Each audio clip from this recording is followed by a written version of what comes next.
Kenapa belum buat keputusan untuk mendakwa Ismail Sabri? Oleh kerana wang itu nampak kurang sah.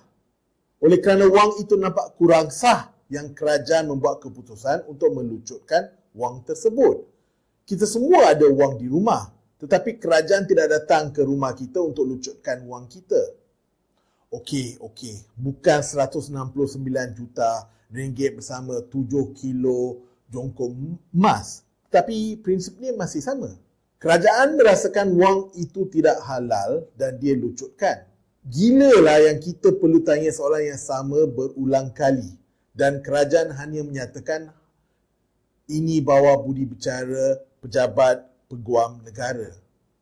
Adil itu masih konsep yang difahami oleh kerajaan Madani, bukan?